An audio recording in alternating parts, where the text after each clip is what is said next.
એકદમ ઢાબા સ્ટાઇલ પનીર મસાલાનું શાક બનાવવા માટે આપણે એસપી રસોઈને સબસ્ક્રાઈબ કરી અને ફૂલ વિડીયો જોવા વિનંતી. તો મારા વિડીયોમાં લાસ્ટ સુધી બન્યા રહેજો. તો આપણે ઢાબા સ્ટાઇલ પનીર મસાલાનું શાક બનાવવા માટે અહીંયા મેં 200 ગ્રામ પનીર લીધું છે. આ રીતના એના પીસ બનાવી લીધા છે અને એકદમ ફ્રેશ અને તાજું આપણે પનીર લેવાનું છે. તો અહીંયા પનીર મસાલાનું શાક બનાવવા માટે અહીંયા 2 ટમેટાની આપણે ગ્રેવી બનાવી લીધી છે. એવી જ રીતે આપણે ડુંગળીની પણ ગ્રેવી બનાવી લીધી છે અને ફ્રેશ લીલા ધાણા લીધા છે અને તીખી મરચીની મેં પેસ્ટ બનાવી લીધી છે. આ રીતની 2 ચમચી જેટલી, એટલે આપણે પનીર મસાલાનું શાક એકદમ તીખું બને. તો અહીંયા આપણે 1 ચમચી જેટલો આપણે જે પનીર મસાલાનો મસાલો આવે છે એ લીધો છે. આ મસાલાથી એકદમ ઢાબા સ્ટાઇલનું શાક બનશે. અને 2 ચમચી જેટલું તીખું મરચું લીધું છે. હળદર લેવાની છે અને હિંગ લેવાની છે અને સ્વાદ પ્રમાણે નમક લઈશું આપણે અને ફ્રેશ લીલા ધાણા લેવાના છે. તો આપણે પનીરને તળવા માટે થોડું 2 ચમચા જેટલું તેલ લઈશું. હવે આપણે એક કડાઈમાં 2 ચમચા જેટલું તેલ મૂકવાનું છે અને તેલ મૂકી અને આપણે પનીરને એકદમ બ્રાઉન કલરનું થાય ત્યાં સુધી તળી લેવાનું છે. તો આપણે કડાઈમાં તેલ એડ કરી દીધું છે. એને થોડુંક આપણે ગરમ થવા દેવાનું છે.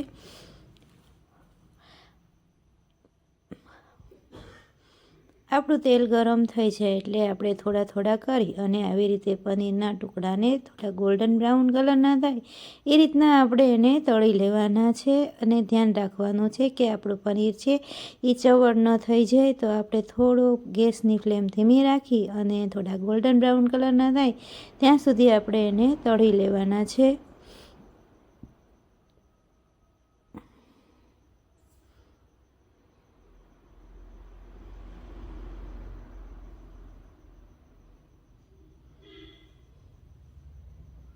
તો આપણા જે પીસ છે એ થોડા ગોલ્ડન બ્રાઉન કલરના થઈ ગયા છે. હવે આપણે એને એક પ્લેટની અંદર લઈ લઈશું અને બાકીના જે રહેલા પીસ છે એને પણ આપણે તળી લઈશું.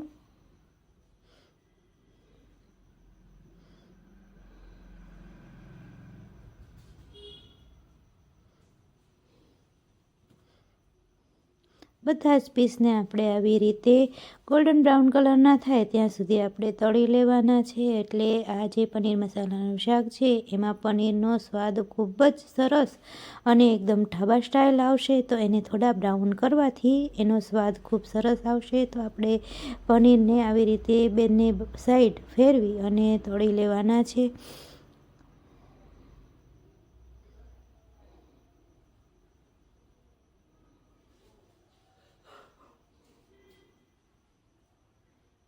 તો આ પનીર આપણે બીજા ટુકડા પણ તળાઈ ગયા છે. એને આપણે એક પ્લેટમાં લઈ લઈશું.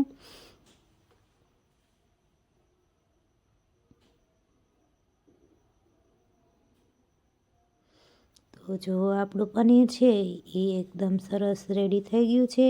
તો આપણે હવે કઢાઈમાં જે બચેલું તેલ છે એને એમાં જ રહેવા દઈશું અને એમાં આપણે વઘાર કરવાનો છે. તો વઘાર કરવા માટે જે આપણે તીખી મરચી લીધી છે એનાથી આપણે વઘાર કરવાનો છે.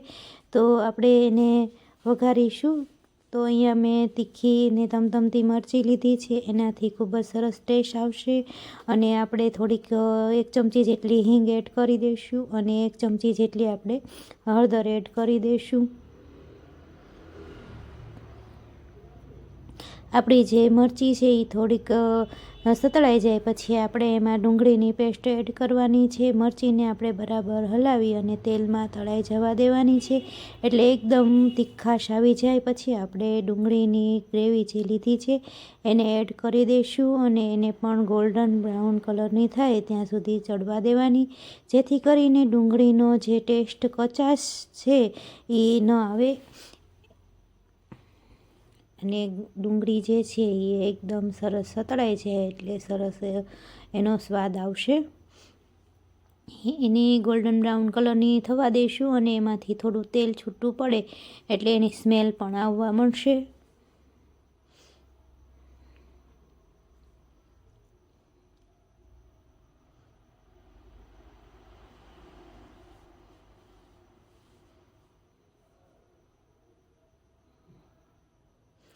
આપણે થોડું ચલાવી અને બરાબર સાતળી લેવાની છે. ડુંગળી આપણી સતળાઈ જાય પછી આપણે એમાં જે ટમેટાની ગ્રેવી બનાવી છે એ એડ કરવાની છે. તો આપણી ડુંગળી જો એકદમ સરસ બ્રાઉન કલરની થઈ ગઈ છે અને એમાં તેલ પણ છૂટું પડવા માંડ્યું છે. હવે આપણે એમાં ટમેટાની ગ્રેવી એડ કરી દેવાની છે. ટમેટાની ગ્રેવીને પણ આપણે બરાબર એમાં મિક્સ કરી લેવાની, જેથી કરી ટમેટાની કચાશ દૂર થઈ જાય અને એકદમ ખાટો મીઠો ટેસ્ટ આવે. તો આપણે એને 2 મિનિટ ચલાવી લેવાની છે.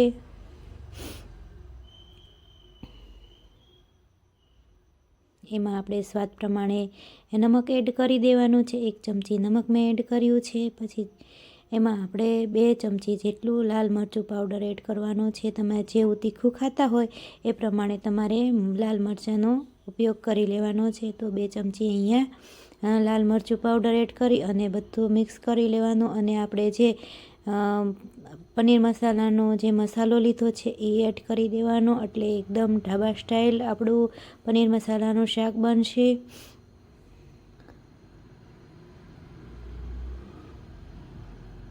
ને બધા જ મસાલાને આપણે બરાબર મિક્સ કરી લેવાના છે. તો જો આપણો મસાલામાંથી તેલ છૂટું પડવા લાગ્યું છે અને એકદમ મસાલો બની અને તૈયાર થઈ ગયો છે. હવે આપણે જેમાં પનીરના ટુકડા છે એ બધા જ એમાં એડ કરી દેવાના છે.